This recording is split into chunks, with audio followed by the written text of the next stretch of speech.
আসসালামু আলাইকুম। দিন যতই ঘনিয়ে আসতেছে নির্বাচনের, ততই স্পষ্ট হচ্ছে জুলাই যে আন্দোলন নয় ষড়যন্ত্র, এই বিষয়টি দিনে দিনে প্রতি মুহূর্তে স্পষ্ট হচ্ছে এবং স্পষ্ট করছে কারা, যারা এই আন্দোলনের সাথে সরাসরি যুক্ত ছিল তারা। দেখেন, আমি আজকে একটি বিষয় নিয়ে কথা বলবো, আপনাদের মনে থাকার কথা। মাহফুজ আলমকে ডক্টর মোহাম্মদ ইউনূস মেটিকুলাস ডিজাইনের মাস্টার মাইন্ড বলে পরিচয় করিয়ে দিয়েছিলেন জাতিসংঘে। তো মাস্টার মাইন্ড বলার পিছনে মাহফুজ আলম এতদিন চুপ করেছিল, সম্প্রতি তিনি অস্বীকার করেছেন যে না, আমি মাস্টার মাইন্ড শব্দটা ওন করি না। এটা আসলে আমাকে ভুল বলা হবে। কিন্তু দেখেন, এই জুলাই আন্দোলনের, জুলাই জঙ্গি হামলার এই যে স্টেক হোল্ডার কে কে, জামায়াত ইসলামী, ছাত্র শিবির, শিক্ষার্থী, কয়েকটি রাজনৈতিক দল এবং কিশোর গ্যাং। কিশোর গ্যাং হচ্ছে, আমরা যেটা হিসেব করে পেলাম যে আমাদের তথ্য প্রতিষ্ঠান মাহফুজ আলম দায়িত্ব নেওয়ার আগে থেকেই 2018 সাল থেকে প্রায় 198টি কিশোর গ্যাংকে সমন্বয় করত। তার মানে হচ্ছে যে সারা ঢাকা শহরে বিভিন্ন যাত্রাবাড়ি, টঙ্গী, হাজারীবাগ, সূত্রাপুর, সবুজবাগ, স্বামীবাগ, কেরানীগঞ্জ থেকে শুরু করে এই সমস্ত পুরো ঢাকার যে 20টি আসন, সেই 20টি আসন জুড়ে 198টি কিশোর গ্যাং কাজ করে। কিশোর গ্যাংয়ের কাজ কি? চুরি করা, ছিনতাই করা, গ্রিল কেটে কারো বাসায় ঢুকে কোনো কিছু নিয়ে যাওয়া, রাস্তায় অস্ত্র দেখিয়ে কেড়ে নেওয়া হাত থেকে কোনো কিছু। তো এ হচ্ছে কিশোর গ্যাংয়ের কাজ। অভিভাবকহীন, কখনো কখনো অভিভাবক সহ এতিম শিশুদের, যাদের কোনো সমাজের প্রতি, মানুষের প্রতি, পরিবারের প্রতি দায়বদ্ধতা নাই, শুধু পেটের দায়ে প্রতিদিন খাবারের জন্য যারা এই ঘটনাগুলো ঘটায়, এরকম কিশোর বয়সী ছেলে স্কুলে যায় না, পড়াশোনা করে না, এই কিশোররা যে সমস্ত অপরাধের সাথে যুক্ত হয়েছে, এদেরকে নিয়েই গঠিত হয়েছে এই 198টা কমিটি। তার মানে হচ্ছে যে উত্তরা থেকে শুরু করে গুলশান, বনানী, বাড়িধারা থেকে শুরু করে এ পাশে হচ্ছে আপনার আজমপুর, হাজারীবাগ, ও পাশে কেরানীগঞ্জ, এ পাশে মোহাম্মদপুর, মিরপুর 10, 11, 12, পল্লবী, চিড়িয়াখানা, এদিকে গাবতলী, ওইদিকে কল্যাণপুর, ওইদিকে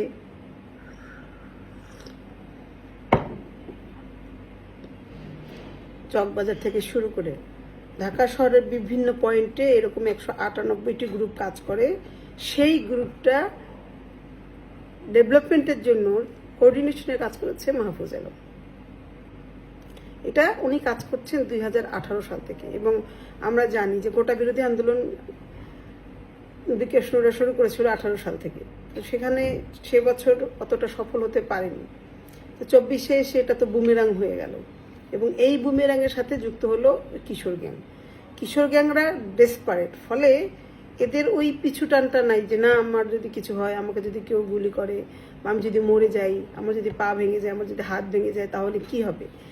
একটা ওয়েল ডিজাইনড এবং পরিকল্পিতভাবে এদের সাথে কমিউনিকেশন করে দীর্ঘদিন ধরে এদেরকে আস্থায় নিয়ে রেখে, আস্থায় এনে এদেরকে রাস্তায় নামানো হয়েছে। মানে আস্থায় এনে রাস্তায় নামানো হয়েছে। তো এই যে কিশোরদেরকে আস্থায় এনে রাস্তায় নামানো হয়েছে, ফলে তারা বেপরোয়া। এখন মফ করে, ভয় নাই। মানুষ ধরে জবাই করে, ভয় নাই। মানুষকে তুলে নিয়ে যায়, ঘর থেকে টেনে বের করে নিয়ে যায়, ভয় করে না। ছিনতাই করে, ভয় করে না। চুরি করে, ভয় করে না। রামদা নিয়ে পকেটে নিয়ে, ঘাড়ে নিয়ে, গলায় নিয়ে ঘুরে বেড়াচ্ছে সবার সামনে দিয়ে, ভয় পায় না। কারণ তারা জানে যে এখন তাদের লোক ক্ষমতায় আছে, সরকারে আছে, সুতরাং তাদের কিছু হবে না। এখন এই ছোট ছোট কিশোরদের মানবে। আমাদের স্বরাষ্ট্র উপদেষ্টা বললো না, বললো যে আমাকে ল্যাং মেরে গেছে, সেই জন্য আমি, বলেন ছোট বাচ্চাদের কি বলবো? এখন বাচ্চাদের, এই যে এরা যে বাচ্চা কিশোর, এটাই হচ্ছে তার প্রমাণ। এবং এই যে কিশোর গ্যাংকে জঙ্গি হামলার সাথে যুক্ত করা, এটা একটা মেটিকুলাস ডিজাইনের অংশ, যেটা এদের এখনো এরা বহাল তবিয়তে আছে। এবং এটা যে কোনো আন্দোলনের অংশ না, এটা হচ্ছে যে ডিজাইনের অংশ, কিভাবে এদের কাকে কোথায় কখন ইউজ করা হবে। বিগত 1 বছরে এই কিশোর গ্যাং সব থেকে বেশি ব্যবহৃত হয়েছে মানুষকে অপদস্থ, অপমান এবং অসম্মানিত করার ক্ষেত্রে। আমরা দেখেছি যে রাস্তাঘাটে খুব কম বয়সী ছেলেপেলেরা দাঁড়িয়ে বলে যায় যে এই আপনি আওয়ামী লীগের দোসর, আপনি অমুক, আপনি তমুক। হ্যাঁ, তো এই যে কাজগুলো করছে, এটা হচ্ছে যে সবটাই হচ্ছে কিশোর গ্যাংয়ের কাজ। এই যে কিশোর গ্যাং এভাবে কাজ করছে, ফলে মানুষ, সাধারণ মানুষ তো আসলে সম্মানের ভয় পায়, জীবনেরও ভয় পায়, কিন্তু সব থেকে বেশি ভয় পায় সম্মান হারানোর ভয়। তো সম্মান যাতে না হারায়, সেজন্য তখন চুপ করে থাকে। এখন বাংলাদেশ একটা স্বাধীন সার্বভৌম বাংলাদেশ, সেই বাংলাদেশে যদি এখনই এই পরিস্থিতি তৈরি হয়, তাহলে বলেন যে আমাদের মতো মানুষের বেঁচে থাকার কোনো মানে আছে? আমাদেরকে এরকম করে